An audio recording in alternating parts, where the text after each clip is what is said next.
Is that side base? I think I'm all leaning Tower of Pisa on you guys right now. All right, well, sorry if anyone's gonna get nauseous because of the slightly tilted camera angle there.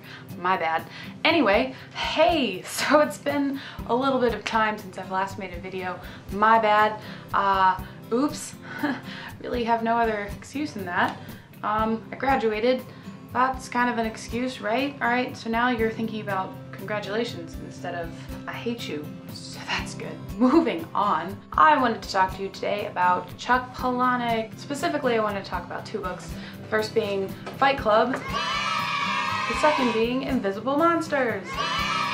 So Fight Club is a somewhat well-known book slash movie.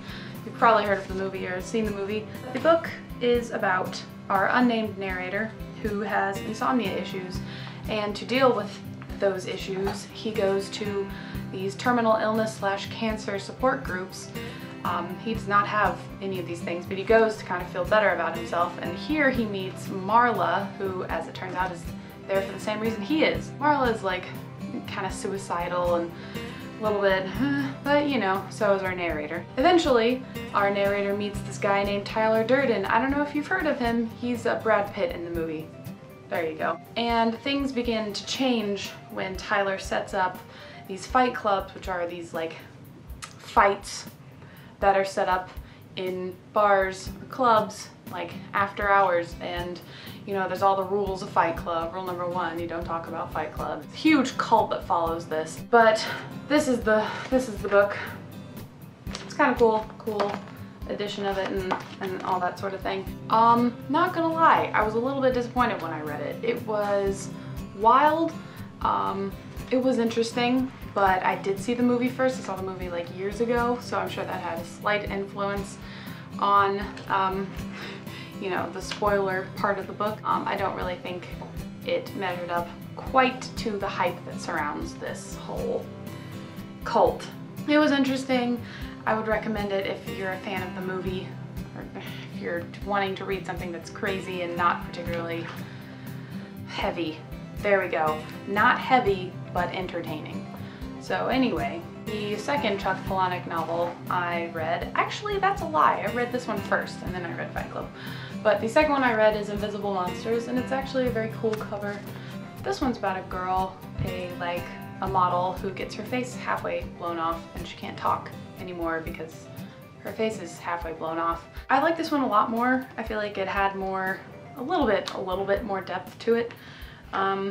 You know, stuff about beauty and perception and self-image and self-worth.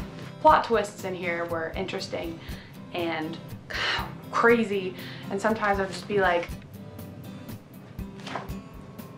I'm sorry, what? I would recommend this over Fight Club, to be honest. It's a little bit longer too, which is nice, and it looks pretty good on a shelf. So, I mean, if we're gonna be really looking at pros and cons, we gotta see how good they look on the shelf, right? Also, I just wanted to ask you guys if you have seen Quentin Tarantino films like Kill Bill, Pulp Fiction, you know, all that sort of stuff, and if you've seen or read Chuck Palahniuk stuff, do you see like the similarities between the two? Because seriously, when I was rewatching Pulp Fiction, I kept feeling like Chuck Palahniuk coming through it because it's like so ridiculous and awesome actually.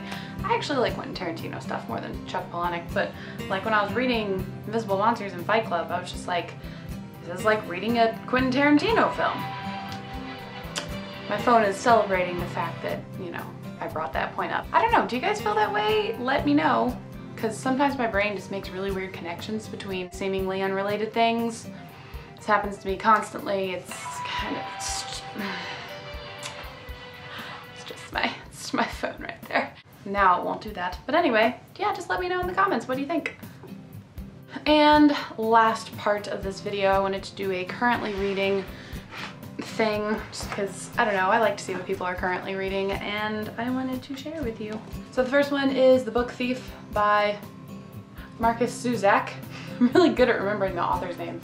It's quite good. I'm like this far. Started it this morning. It's good. I really like their writing style. I like how the narrator is deaf. It's really cool. Second, I'm still working on House of Leaves. This thing is like a freaking doorstop. I'm this far, almost halfway, maybe overhyped, I think.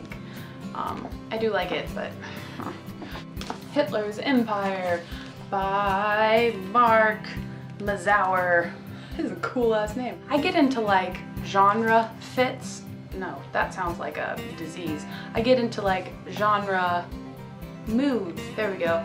And my current one is like Holocaust, World War II, Nazis. I'm a good person. But anyway, this is nonfiction, just kind of history, covering, you know, Hitler. Anyway, last I am reading Calvin and Hobbes. It's so good by Bill Watterson.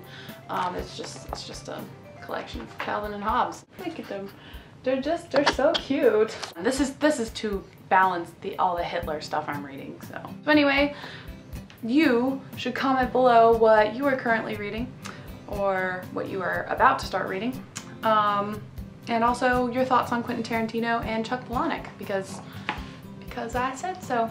Cool. Well, I will see you guys hopefully soon. I'll be a little bit better about video making, probably. Bye!